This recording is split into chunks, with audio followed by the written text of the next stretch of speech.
ရာသီလာလားကျွန်တော်ရာသီမလာပါဘူးလာတော့ပေါ့ရတယ်ဟာလာပေါ့လာပေါ့မလာတော့မှတော့ဒုက္ခရောက်ပါလေ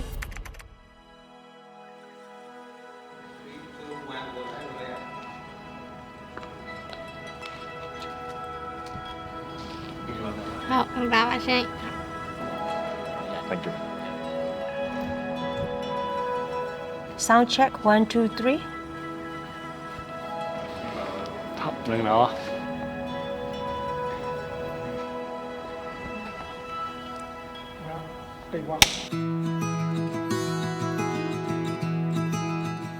ဒီနေ့လားဒီနေ့ကရာသီလာတဲ့အကြောင်းပြောအမျိုးသမီးတိုင်းလားစဉ်တမတာလာတဲ့အကြောင်းပေါ့နော်အဲ့ဒါလေးပြပြချင်လို့ပါကျွန်တော်သမီးတွေရဲ့အရှိန်မှာကျွန်တော်ကဒီရာသီလာတဲ့ဆိုတဲ့ကိစ္စကိုသူတို့ရှင်းပြပေးတဲ့သူဖြစ်မြင်စေခြင်းလို့ဗျရာသီသွေးနဲ့ပတ်သက်လို့ရှိရင်ဒီအယူအဆလွဲမားတွေတချို့ဟာတွေကမှားနေပါတယ်အမှန်တွေကဘာတွေပါဆို information တွေပေးဖို့အများကြီးလိုနေတဲ့အတွက်ဒီအစီအစဉ်မှာပါဝင်ဖြစ်တာပါရှင်ရတယ်ဟာ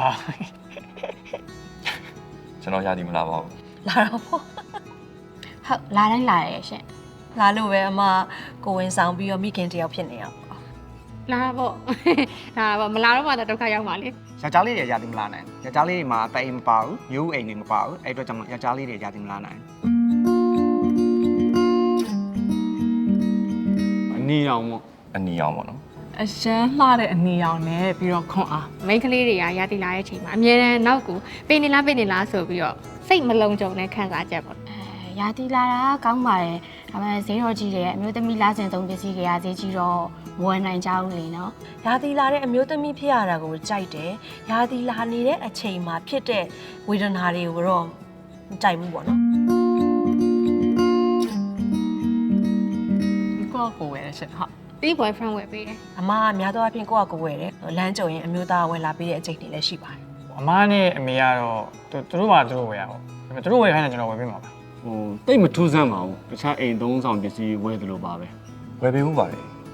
ဒါပေမဲ့စဝယ်တုန်းကတော့သူများရှက်တယ်လို့ကိုလည်းရှက်တာပေါ့နော်ဒါပေမဲ့ဘာကြောင့်ရှက်လဲဆိုတာကိုမသိခဲ့ဘူးညမပထမဆုံးရာသီလာတော့ဆိုလို့ရှိရင်ဒီခန္ဓာကိုယ်ကသွေးစစ်နေဆိုတော့လေအသက်အန္တရာယ်နဲ့လီးတဲ့ယောဂတစ်ခုများဖြစ်နေမလားပေါ့နော်ပထမဆုံးရာသီလာတော့ဒီကြောင်းမှာတငယ်ချင်းဟဲ့နေ့မှာဂုံတုတ်ပါလားဆိုတငယ်ချင်းကတော့ပါတယ်ဒါကတော့ဒီလိုသုံးရတယ်ပြီးလို့ရှိရင်ဘလို့လေးတွေ step by step လေးပြပေးရပါပထမဆုံးလာတဲ့အချိန်ကလေသူအတွင်းငံပေါ်မှာသွေးတွေ့တဲ့အချိန်မှာတော့ဒါပေမဲ့ကံကောင်းချင်တာကွာရာသီလာတယ်ဆိုတာချက်ချင်းတန်းသိလိုက်တယ်ဘာဖြစ်လို့လဲဆိုတော့ကျမရဲ့အမေကတော့ကြိုပြီးတော့မှပြင်ဆင်ထားပေးထားတယ်ပြောထားတယ်ပေါ့နော်အဲ့အတွက်အရန်လန့်သွားတာတော့မရှိလိုက်ဘူးကွာတိနေခဲ့လိုက်တယ်လက်ရှိအတွေ့အကြုံကတော့နှစ်အစိတ်ရာသီလာခဲ့တဲ့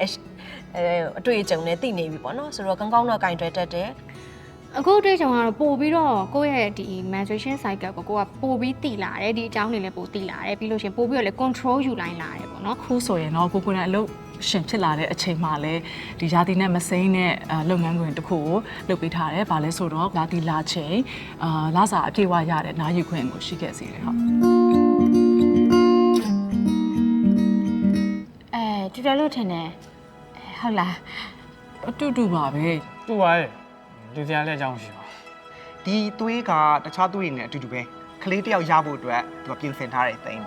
နောက်ဆုံးမှာကျတော့ကလေးကမရောက်လာတဲ့အတွက်ကြောင့်မလို့ဒီအိမ်ထဲမှာပြင်ဆင်ထားတဲ့အရာတွေကိုသူကမင်းကောကနေဆင်စွန့်ထုတ်ပြလိုက်တယ်သွေးဖြစ်နေအဲ့မှာသွေးပါမယ်နည်းနည်းအချွဲတွေပါမယ် tissues တွေပါနည်းနည်းစသဖြင့်ပါမယ်ပေါ့